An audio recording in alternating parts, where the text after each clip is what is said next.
Chapter 24. The bomb finds me there, stepping out of the shadows in a graceful movement. She's unwearing her mask. "Jude," she says, "I realize how much closer to the serpent I have crept. I sit on the dais, perhaps 3 feet from him. He has grown so used to me that he's closed his golden eyes. "Your sisters are worried," she says, coming as close to us as she dares. The serpent's head rises, tongue darting out to touch the air, and she goes very still. "I'm fine," I say. "I just needed to think. No true love's kiss will stop it, no riddle will fix it, only death." She gives the serpent an evaluating look. "Does he know you?" "I can't tell," I say. "He seems not to mind my being here. I've been telling him how he can't hold me to my promises. The hardest thing, the impossible thing, is to get past the memory of Cardon telling me he loved me. He said those words, and I didn't answer him. I thought there would be time, and I was happy, despite everything. I was happy, just before everything went so terribly wrong. We won. Everything was going to work out, and he loved me." "There are a few things you need to know," the bomb says. "I believe Grima Mock gave you a report about Maddox's movements." "She did," I say. "We cooked a few courtiers speculating about assassinating the Mortal Queen. Their plans got blown up." A small smile crosses her face. "As did they?" I don't know if I should be happy about that or not. Right now it makes me feel tired. "The ghost has gathered information about the loyalties of the individual rulers," she says. "We can go all over those. But the most interesting thing is that you have a message from your father. Maddox wants a guarantee that he and Lady Nor and Lord Gerald may come to the palace and treat with you." "They want to come here?" I climb down from the dais. The serpent's gaze follows me. "Why? Aren't they satisfied with the results of their last parley?" "I know not," she says, a breathlessness in her voice that reminds me how much she hates the rulers of the Court of Teeth, and how deservedly. "But Maddox has asked to see you and your brother and sisters as well as his wife." "Very well," I say. "Let him come, along with Lady Nor and Lord Gerald. But let him know that he will bring no weapon into Elfham. He does not come here as my guest. He has only my word that he will come to no harm, not the hospitality of my house." "And what is your word worth?" the bomb asks, sounding hopeful. "I guess we'll find out." At the door, I look back toward the serpent. Beneath where it rests, the ground has blackened to almost the color of its scales. After several messages back and forth, it is determined that Maddox and his company will arrive at dusk. I have agreed to receive them on the palace grounds, having no interest in letting them inside again. Grimamok brings a semicircle of knights to watch over us, with archers in the trees. The bomb brings spies, who hide themselves in higher and lower places. Among their number is the ghost, his ears sealed with soft wax. My carved chair has been brought outside and is set on a new higher platform. Cushions rest below it, for my brother and sisters, and Oriana, if she will deign to sit with us. There are no banquet tables and no wine.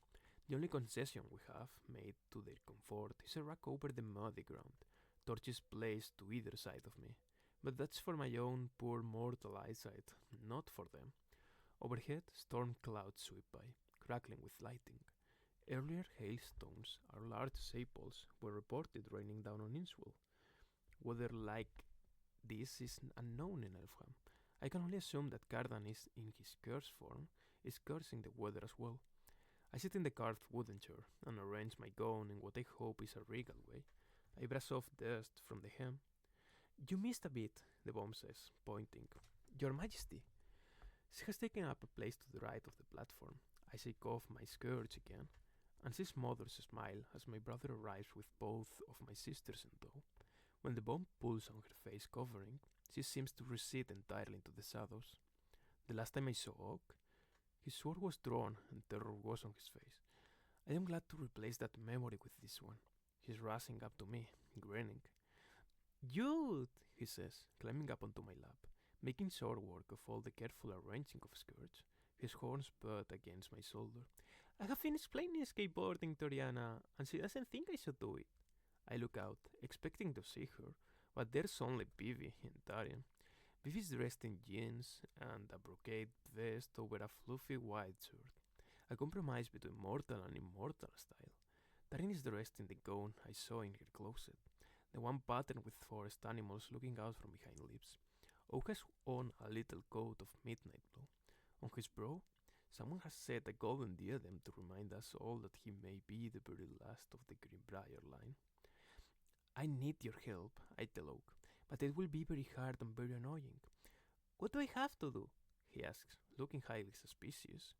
You have to look like you're paying attention, but stay quiet, no matter what I say, no matter what that says, no matter what happens. That's not helping, he protests. It would be a huge help, I insist. With a dramatic sigh, he slides off me and takes his sulky place on the cushions. Where's Heather? I ask Vivi. In the library, she says with a guilty look.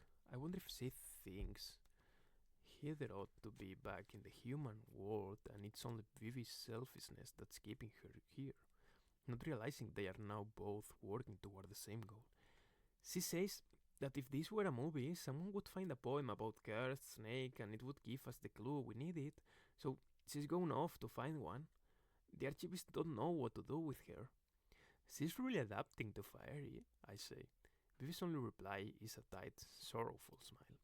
Then Oriana arrives, escorted in by Grimamok, who takes a position parallel and opposite the bomb. Like me, Oriana still wears the gown she had on in the Brav. Looking at the setting sun, I realize that an entire day must have passed since then. I am not sure how long I sat with the serpent, only that I seem to have lost time without noticing. It feels like forever, and no time at all since Cardon was put under the curse. They're here, Fant says, hurrying up the path to stand beside the bomb, and behind her is the thunder of hoops.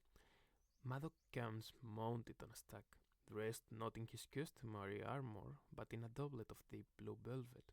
When he dismounts, I notice he has a pronounced limp where the serpent slid over him.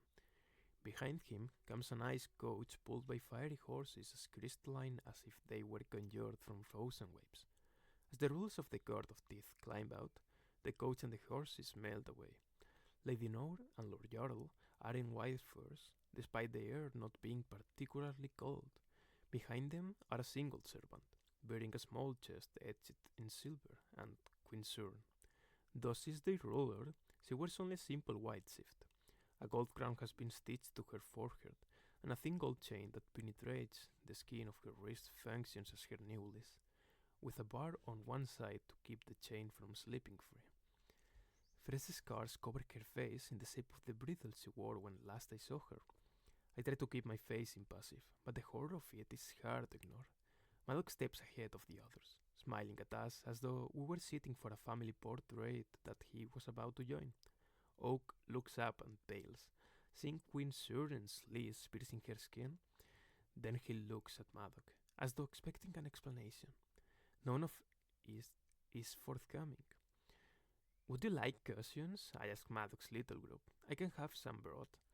Lady Nora and Lord Jarl take in the gardens, the knights, the bomb, with her covered face, Grimamok, and my family.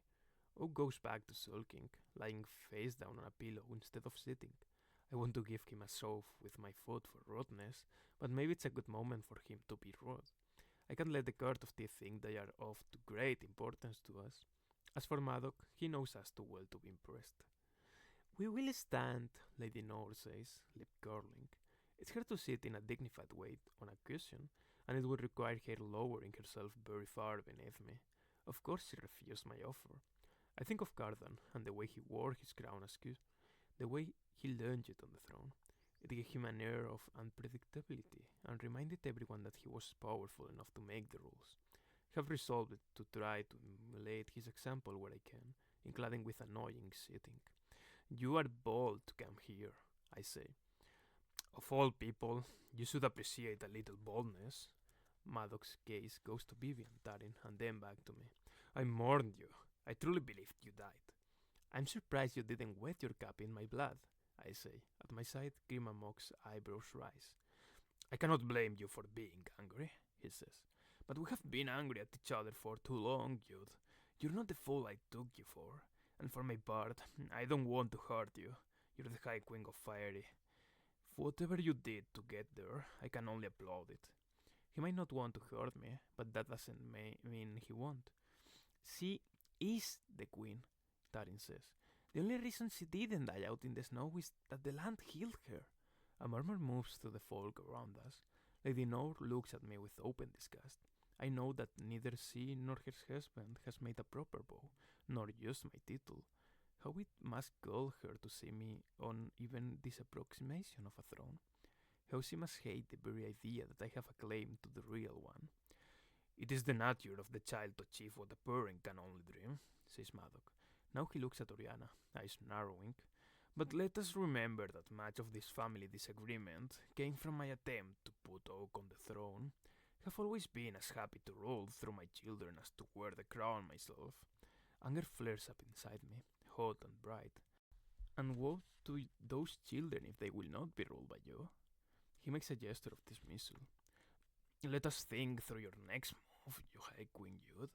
You and your army, led by your formidable new general, clash with mine. There is a great battle. Perhaps you win, and I retreat to the north to make new plans. Or perhaps I am dead. Then what? There is still a Serpent King to contend with. One whose scales are harder than the hardest armor, whose poison seeps into the land. And you are still mortal. There is no more blood crown to keep the folk of Elham tied to your rule, and even if there were, you could not wear it. Already Lady Asa is gathering a circle of courtiers and knights around herself, all of them telling her that as Cardan's mother, she should be regent until his return. No, you will be fending off assassins and pretenders for your entire reign. I glance over at the bomb, who did not mention Lady Asa in her list of things I needed to know. The bomb gives a slight nod of acknowledgement. It's a bleak picture, and no part of it is untrue. So maybe you'd quit, Bibi says, sitting upright on the cushions by sheer force of will. Abdicates, whatever. She won't, Maddox says. You've only ever half understood anything Youth was up to. Perhaps because if you did, you couldn't continue to act as though there are easy answers. She's made herself a target to keep the target from being on her brother's back. Don't lecture me, Bibi returns. This is all your fault. Oak's being in danger, Cardan's being cursed, Youth's nearly dying. I am here, says Maddox, to make it right. I study his face, recalling the way he told the person he thought was Tarin that if it pained her that she murdered her husband, then she could put the weight on him. Perhaps he sees what he's doing now as something in the same line, but I cannot agree. Lord Jarl takes a step forward. That child at your feet? That's the rightful heir of the Greenbrier line, isn't it? Yes, I say. Oak will be the High King one day. Thankfully, this once, my brother doesn't contradict me. Lady Nor nods. You are mortal. You will not last long. I decide not to even argue. Here, in Fairy, mortals can remain young, but those years will come on us the moment we set foot in the human world. Even if I could avoid that fate, Maddox's argument was persuasive. I will not have an easy time on the throne without Cardan. That's what mortal means, I say with a sigh that I don't have to fake. We die. Think of us like shooting stars, brief but bright. Poetic, she says, and fatalistic. Very well. You seem as though you can be reasonable. Maddox wishes us to make you an offer. We have the means to control your serpent husband. I feel the blood rush behind my ears. Control him? As you would any animal? Lord Jarl gives me a smile that's full of menace. We have a magical bridle in our possession, created by Grimsen himself to lease anything. In fact, it will fit itself to the creature being restrained. Now that Grimsen is no more, such an item is more valuable than ever. My gaze goes to Suren and her skirts. Is that what she was wearing? Did they cut it off her to give to me? Lady Nor speaks, taking up her husband's theme. The straps will slowly sink into his skin, and Cardan will be forever yours. I'm not sure what she quite means by that. Mine? He's under a curse, and unlikely to ever be otherwise, if Grimsen's words are to be believed, she goes on. But were he somehow to be returned to his former state, he would still remain eternal in your power. Isn't that delicious? I bite down on my tongue to avoid reacting. That's an extraordinary offer, I say, turning from her to Maddock, by which I mean it sounds like a trick. Yes, he says, I can see that, but we will each get what we want. Jude, you will be the High Queen for as long as you like. With the serpent bound, you can rule unopposed. Darien, you will be the sister to the Queen, and back in the good graces of the court. No one can keep you from claiming Locke's land and stage for yourself. Perhaps your sister will even throw in a title. You never know, I say, which is dangerously close to being drawn into the picture he's painting. Vivienne, you shall be able to return to the mortal world and have all the fun you can conjure without the intrusion of family. And Oak can live with his mother again. He looks at me with the intensity of battle in his eyes. We will do away with the living council, and I will take their place. I will guide their hand, Jude.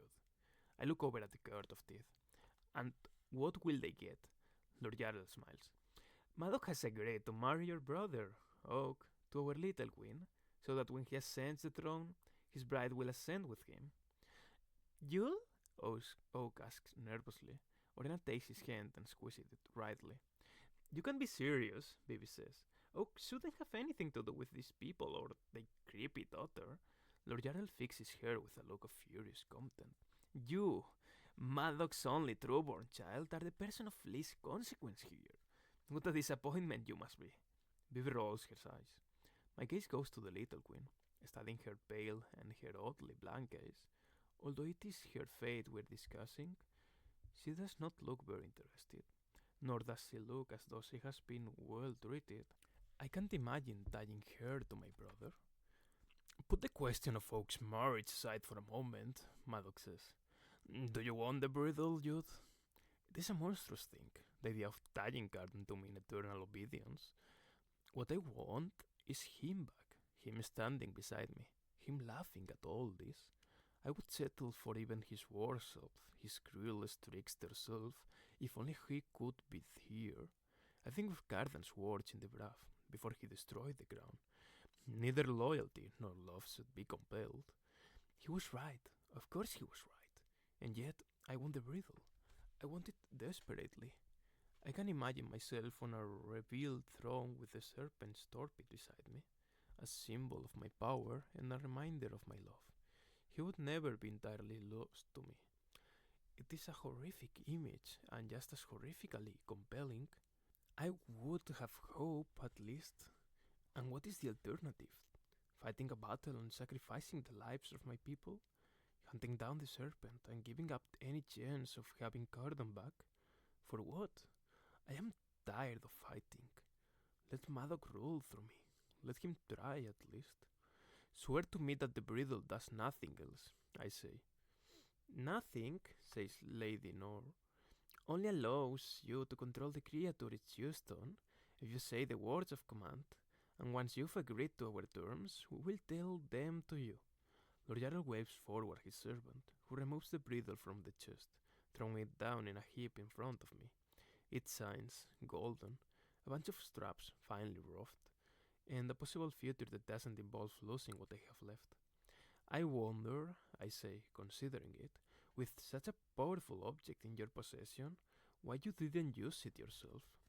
He doesn't answer for a moment that drags on just a little too long. Ha, I say, recalling the fresh scratches along the serpent's scales. If I inspect that bridle, I bet there's still drying blood on it from nights of the Guard of Teeth. Perhaps volunteers from Maddox's army as well. You couldn't bridle him, could you? How many did you lose? Lord Jarl looks ill-pleased with me. Maddox answers. A battalion and part of the crooked forest caught on fire. The creature wouldn't allow us to approach it. He's fast and deadly, and his poison seems inexhaustible. But in the hall, says Lady Nor, he knew Crimson was his enemy. We believe you can lure him, like maidens with unicorns of old. You can bridle him, and if you die trying, Oak comes to his throne early with our queen beside him. Pragmatic, I say. Consider taking the deal, Grimamok says. I turn to her, and she shrugs. Maddox's right. It will be hard to hold the throne otherwise. Have no doubt you'll be able to bridle the serpent, nor that it will make for a weapon the likes of which no army in all of Fairy has seen before. That's power, girl. Or we could murder them right now. Take the bridle as our spoils, the bomb says, removing the netting that covers his face. They're already traitors, they're unarmed, and knowing them, they intend to trick you. You admit it as much yourself, you'd. Liliver? Says Lady Nor. It's odd to hear her called by something other than her code name, but the bomb was held in the court of teeth before she became a spy. They would only know to call her by what she went by then. You remember me, the bomb says. Know that I also remember you. You may have the bridle, but you do not yet know how to work it, Lord Yarrell says. You cannot bind the serpent without us. I think I could get it out of her, the bomb says. I enjoy trying. Are you going to allow her to speak to us that way? Lady Nor demands of Maddox, as though he can do anything. Lilibert wasn't speaking to you at all, I say, mild voiced. She was speaking to me, and since she is my advisor, I would be foolish not to give her words careful consideration. Maddox barks out a laugh. Oh, come now. If you met Lord Jorrel and Lady Nor, you know they are spiteful enough to deny you, no matter what torment your spy invented, and you want that bridle, daughter. The Court of Teeth backed Maddox to get closer to the throne. Now they see a path to ruling Elfham themselves, through Oak.